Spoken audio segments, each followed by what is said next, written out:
Marriage अॅनिव्हर्सरीचं हे मधुबन जाण्याचं ticket booking केलेलं. नंतर मिस्टरांची तब्येत एकदम डाऊन झाली, ब्लड क्लोटिंग झालं त्यांचं, त्यामुळं चिंता पडली आता नाही जाऊ शकत आम्ही असं वाटलं. पण बाबांना म्हणलं बघा आता तुम्हीच काय करायचं, म्हणजे न्यायचं तर काय करायचं. नंतर सुजाताचा फोन आला की नाही दादा तुम्ही जावा, काही होणार नाही तुम्हाला. ते सतत आमच्यासाठी मेडिटेशन करत होते, चांगले दादा होणार.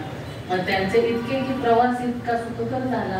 इथून आम्ही निघालो तरी म्हणजे या दिदींनी पण आम्हाला तिलक करून पाठवलं. म्हणजे त्या आम्हाला रस्त्यात आल्या, म्हणजे त्यांना एक बाबांनी हे दिलं, व्हायब्रेशन दिलं की म्हणजे तुम्ही जावा हे निघालेत.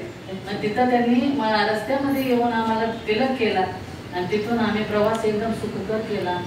आणि येताना पण तिथले पण दिवस व्यवस्थित गेले आणि त्यांची तब्येत आता ठीक आहे, व्यवस्थित आहे, चाललं सगळं तिथलं फिरून पाहिलं त्यांनी, एवढं म्हणजे छान झालं. आणि आम्ही तिथून पण इथपर्यंत एकदम सुखरूप पोहोचलो. आणि आलेल्या वेळेस आम्ही घराच्या एक 4-5 मिनिटाच्या अंतरावर होतो तरी दिदींचा फोन आला की आलेच बाबा. दिदींचा फोन आला की तुम्ही कुठे पोचला का, तर हो म्हणलं दिदी पोचलो आम्ही, आत्ताच पोचतोय. तर हा असा माझा अनुभव आहे, मला खूप छान वाटलं. तर तुम्ही सगळ्यांनी पण तिथून जाऊन या किंवा आला असेल तुम्ही जाऊन, तर म्हणजे मला तर छान वाटलं. एकदम स्वर्ग म्हणजे काय हे मी अनुभवलं तिथं.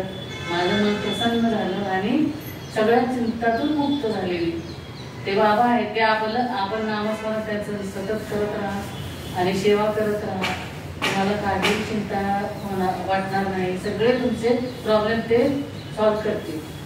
ओम शांती.